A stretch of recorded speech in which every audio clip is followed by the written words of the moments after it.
to the Innkeeper Diaries. We're Joel and Britt. Hello, everyone. We're your friendly neighborhood innkeepers. Indeed, we are. Today, we're just going to dive right in. Let's do it. Yeah. What are we going to do today, babe? Well, I'm going to share one of my favorite recipes that I've been making for breakfast. Wait, hold on. If you made it through episode 1, did anyone make those sandwiches? If you did, comment. Yeah, I want to email us. I want to hear how it went. Yes. Maybe you did your own spin on it too. Yeah. What kind of cheese did you use? I gave us a few options in the show notes. So yeah, maybe instead of prosciutto, you threw in bacon. Remember that time when Joel thought that prosciutto was procesto? Okay, no, hold on. Let's set the story straight.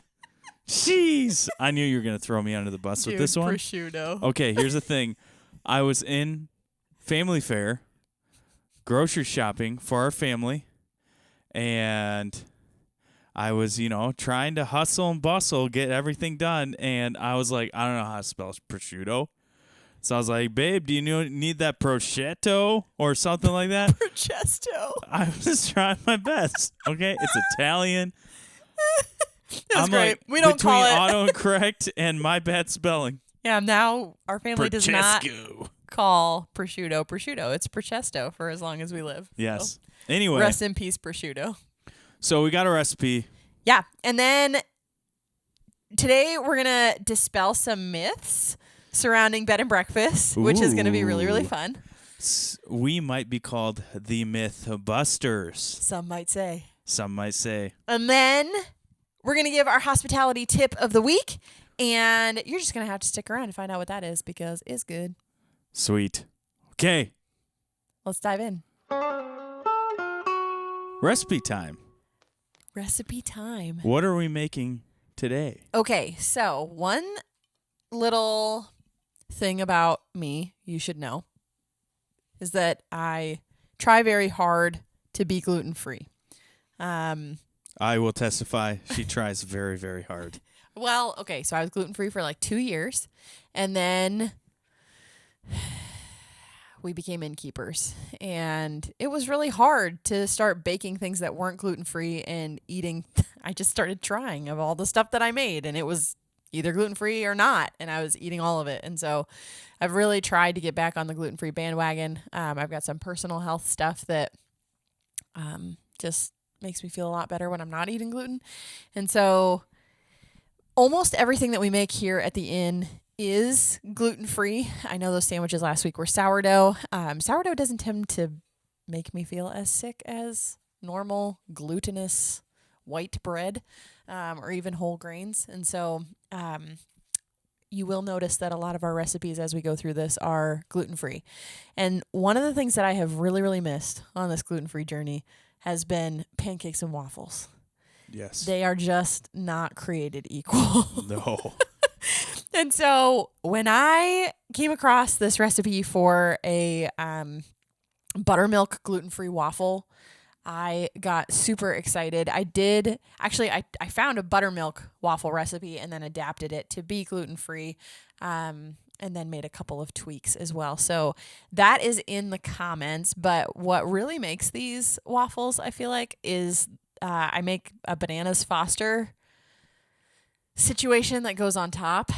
And it's basically caramelized bananas on top, and then also has like crushed pecans, and then sometimes I even top it with my homemade whipped topping that's maple infused, and it's pretty dang good. It's incredible. Buttermilk, if you've never cooked with buttermilk can be such an incredible addition to any kind of like baked good that you're making.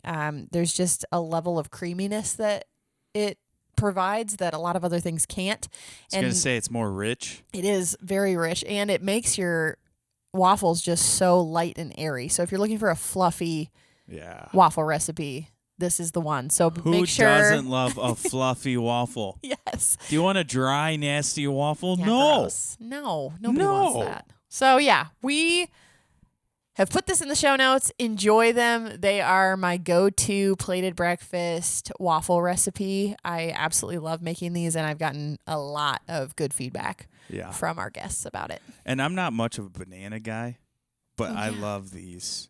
That's true. You eat them like nobody's business. Yeah. But well, you don't I think actually the brown like bananas. sugar banana thing It's good. makes it so good. And then the maple with the whipped cream. Mm-hmm. I feel like that's not like a lot of people just throw maple syrup on waffles. Mm-hmm. Or like they'll throw like butter. Like you like putting butter in your waffles. On my waffles? Yeah, like on top. Mm-hmm. But I feel like you don't need this when you're using like buttermilk, and the whipped cream I feel like really helps. Yeah. Speaking of the whipped cream is one of the only recipes that I will probably never be able to share with anybody because I eyeball it and just try it a bunch. It's made with love. It's made with love. So I'm not going to put that below, but literally I just kind of pour heavy whipping cream in a bowl and then I whip it until stiff peaks start to form. And then instead of using vanilla, I use maple syrup in it with a little bit of powdered sugar, and I just keep stirring it until it looks like it's reached the consistency that I like. And taste test. Yes, and lots of taste tests. There are lots of spoons that Because taste go through testing, this. what kind when you're making food, you got Yes. to taste it. Also, if you make extra and you stick it in a hot chocolate, that maple infused whipped cream in hot chocolate is a game changer. Yes. So anyway, It's yeah, very next good. time you make homemade whipped topping, just remember, switch out that vanilla for maple syrup and you'll be good to go. And these waffles or pancakes, because you could do you could pancakes, do go good with what kind of side? Typically I serve these with, I think they're called Amy Lou chicken sausages from Costco. Those things are amazing and addictive. The secret is out. All of our guests are going to be like, that's what they served me. Hey, you know what? They're so They're the good. best. I mean, it's not like I could make them better. They're awesome. I don't know. Joel and I always make extra for the two of us in the kitchen and we munch on them. Yes. You're letting all of our secrets out. Hey, it's great. I guess this is a diary. This A is diary yeah. is where you write all your secrets. Right. Does Exactly. he love me? Does he love me not? Who knows? Anyway, The sausages love us. yes, the sauce, those chicken sauce, and they Costco loves love us. and we love them. Yeah. It's mutual love. Absolutely. But So, you yeah. can also put like bacon on the side Yeah. or sausage, Yeah, yeah. anything like regular sauce, porch sausages. Porch sausage. It's what you eat on your porch in the summertime. All right. Should Yeah. we go to the next segment? We should. If you try these, let us know what you think. I think they're delicious, and I hope you do too. All right. So now is the time you've probably all been waiting for. We are going to cover all the myths about a bed and breakfast. So, I feel like we should play a game. Great, let's do it. Maybe you should read it off. You should read off a statement. Is the statement true or false? Let's play a game. Everyone keep score. I don't even know these statements that Britt's going to read. So I'm going to play along with you. And let's see what we find out. Great. Okay, statement number 1.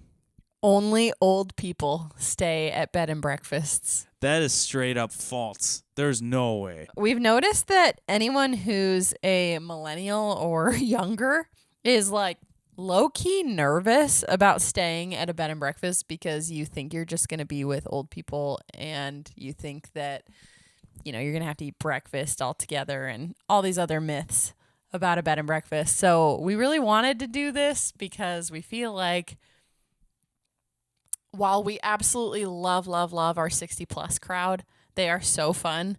They are a blast. We also don't want bed and breakfast to die because it's such a cool way to do hospitality, and it's a cool way to stay in a new place and also get to know people who are local to the area. You know, like Joel and I, like your innkeepers are there to like give you a good experience and share their favorite restaurants and all this stuff. And yeah, you can get that at an Airbnb, but nobody's cooking you breakfast at an Airbnb. And so there's just a level of hospitality that is so cool about a bed and breakfast. So, And I also think too, as our world gets more divided and more like at home or more about the screens and or individualized. less personal touches, less personal interactions, like you're physically with someone, or maybe embodied, right? You're like together with someone. I think as our world gets less of that, I think things that are of like being one-on-one with someone kind of goes away, and I think that's kind of the bed and breakfast. You interact with people a little bit more. Yeah. Like a hotel, you may go up to the front desk and you may say, "Hey, I'm here. You know, I reserved a room. Let me know what room I'm in." But that's kind of the extent. Where with us, we're self-check-in, but we're not away from the property. Yeah. We're still around. You may say hi. We may have a conversation, and I think when that happens, you get a little bit more of that personal interaction Totally. with someone.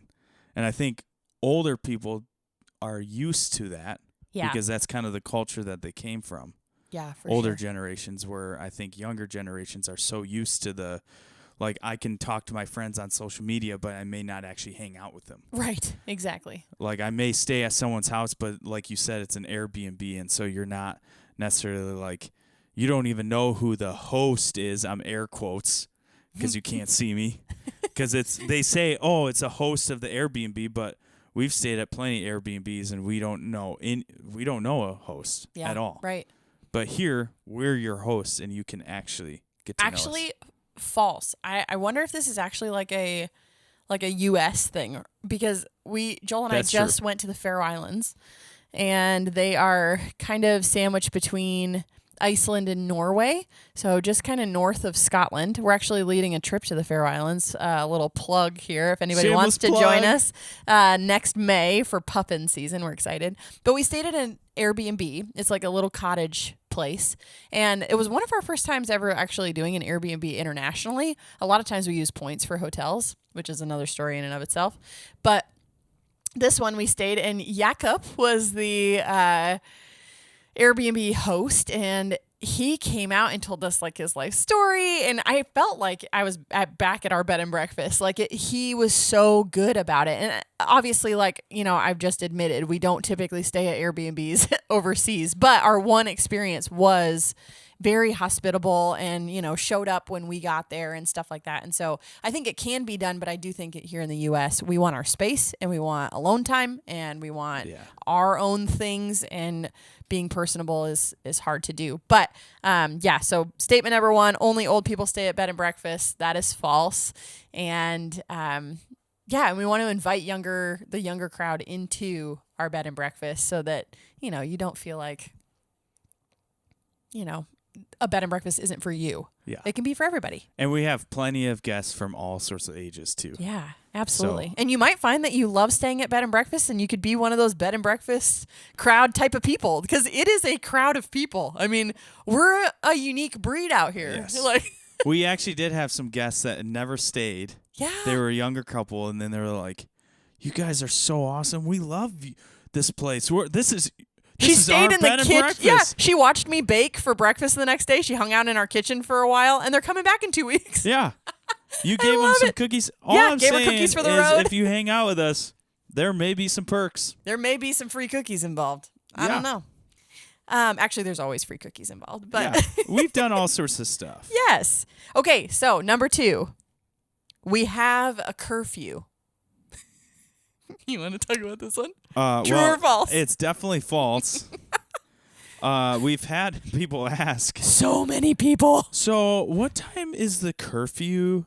And we're like, we're not your parents. I mean, if you came to our house and you wanted us to parent you, we will. But just give us a heads up first. Like, hey, you know, we need some help. In these moments, I feel like sarcasm kind of gets like the best of me, where I sometimes, if I know the person or we've already had a conversation, sometimes I'll joke with them and be like, yes, we absolutely do. And I will be checking my watch face, sitting in a chair by the stairs at 10 p.m., waiting to see the whites of your eyes. Yes. No, we will not do that. This is this is basically like staying at a hotel. I mean, you're not going to get Joel and Britt waiting around for you going, where the heck are these guests? That's why we're a self-check-in establishment. Like, you come, you go, you do what you want. You're and then on if you want to talk to us, great. If you don't want to talk to us, also great. I mean, we'll be a little bit offended, but that's fine. That's It's fine. okay. No, I'm just kidding. Hey, Jinx. Jinx. Jinx again. Don't do it. Nope, I won't. All right, so I think people are just confused because they come to a house and they're just kind of like, what are the rules? Yes. But, you know, when you come to our house, like Britt said, we're trying to treat you as like a inn guest. And so you're on vacation. Yeah. You do what you want. Yeah. We had a couple last weekend. They were on a ghost tour in Charlevoix, and I got a text. Hey, just wanted to make sure we didn't miss curfew. I was like, you guys are so fine. Stay out as late as you want. It's a very sweet thing. It is so sweet. We definitely appreciate the yes. questions. But just know, we do not have a curfew, Yeah. and you are welcome to come and go as you please. Totally. What's the next one? Okay. You have to eat breakfast with people you don't know. That's very much true. We force you to eat breakfast with everyone. Obviously. Duh. Okay, but Just it's kidding. super funny. This is very false. You can do whatever the heck you want. But Yeah. we have noticed since being here that there are two kinds of people. There are the 60-plus crowd, actually really like 45-plus, Yeah. who will eat with anybody. Like, okay, you get like a group of millennials and younger in the room. They are all at different tables. They are not talking. They are not looking at each other. They're all eating independently. Nobody is interacting. They're eating if they're a couple, they're eating as a couple. Yes, They're absolutely. on a breakfast date. Yes, totally. I feel like that's the majority of what we get are couples, or like friends that stay together. But anyone over the age of 45, they're all sitting at the same table. Like they know how to have a conversation, and they sit across from each other, and they're just having the best time. And then we come in, and we're all talking. I mean, we had a couple weekends ago. Actually, no, this was April. It's a time suck here. We actually have no idea what day it is at any given time. So in April, we had a couple who was like in education.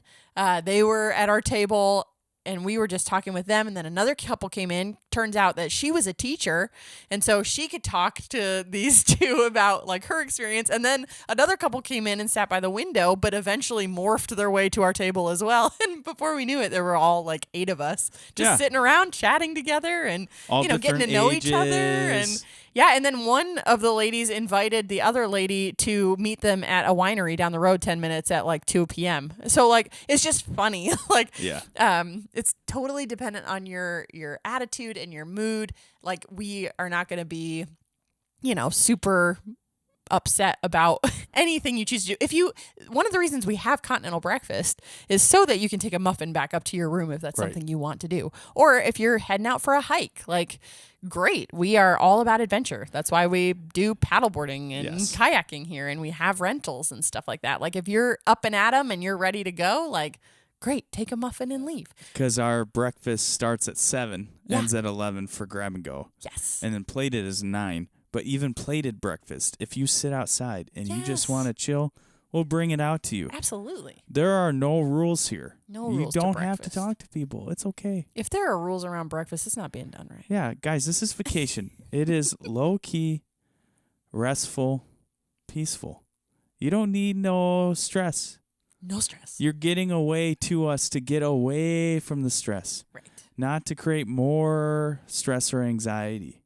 If talking to people at breakfast is your thing, do it. But if talking at breakfast with other people is not your thing, sit at a table with your spouse or by yourself. Just or chill. take the breakfast to your room. Yeah. That's okay. There's no expectation around breakfast. Right. But it's there for you if you want it. And just don't be afraid. Don't be afraid. Yes. Okay. Number 4. You have to sacrifice privacy. No. It's false. I feel like all these statements are false. They are. I mean, I did say this was a Mythbusters. That's true. Look at me. Didn't figure it out. Okay, it's false. How is that false? Okay. Well, if you think about it, I mean, you still have a private room. We're a self-check-in establishment, like we already said. So before you get here, you get like a check-in instruction email that tells you exactly how to get to your room, what the code to the front door is, where breakfast is in the morning, everything you need to know, especially like, where your room key is and stuff. We still use physical keys here because we're old-fashioned. And so, you get all of that information. You don't have to, talk to us to do that. Basically, if your credit card's already on file with us, like, you're good to go. And so a lot of people will just come in and they'll use the email as their guide to get the code. They end up in their room. All of our rooms have private bathrooms, so it's not like you're going to run into somebody also going to the bathroom. Right. Which is nice. Or you don't have to fight over the shower or any of that. No, all of our rooms have private bathrooms, which I know is unique in some situations because sometimes people really do like have to share bathrooms at bed and breakfast. But you don't have to do that here, so you don't have to sacrifice your privacy. All right, last one is we operate like a hotel. So we have staffing 24/7. I'm just going to go with false because I know the innards of this inn, not hotel. Yeah, I think a lot of people just assume because we are a 9-bedroom place and we have, like a lot of room to spread out and stuff like that. It seems like a lot of people think because our buildings are big that we are staffed 24/7. And technically, I mean, yeah, if somebody knocks on our door at 1 a.m. because they lock themselves out of their room, we will help you.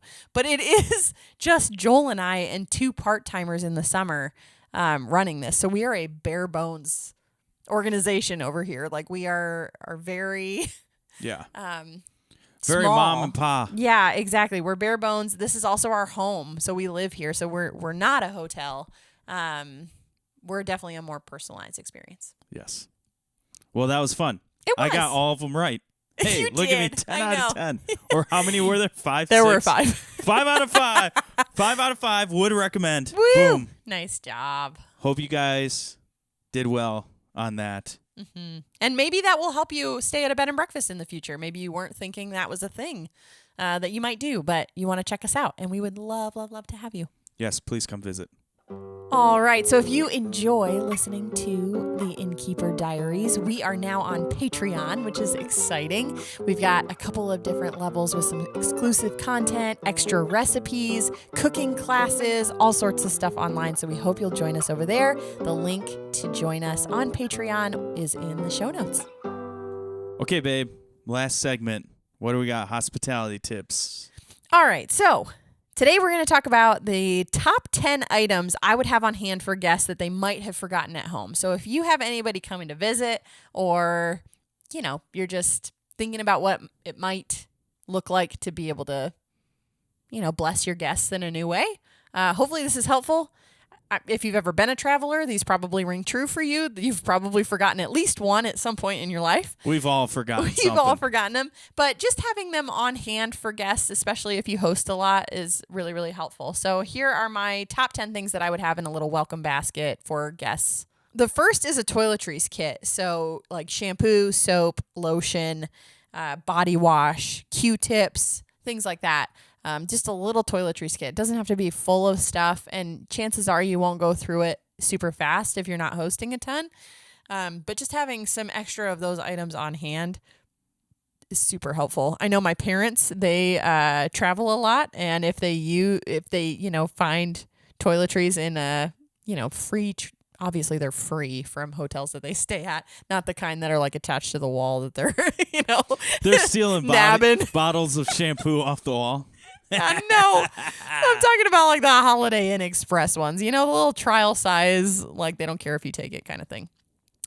Their guest room used to always be filled with those. As a kid, I remember having a bunch of them for guests that would stay. But don't take ours. Yeah, I mean they can. We don't reuse the ones that in the room that have been used. So, take them with you. It was just a joke. Please take them.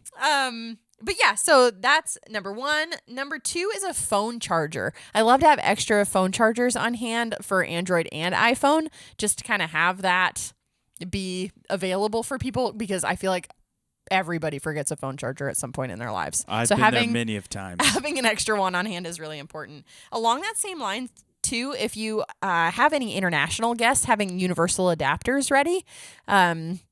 is something that's also really helpful. I know we have some international guests sometimes. We've had like a couple from Switzerland come, a couple from Germany. So yeah, just having international adapters is also helpful.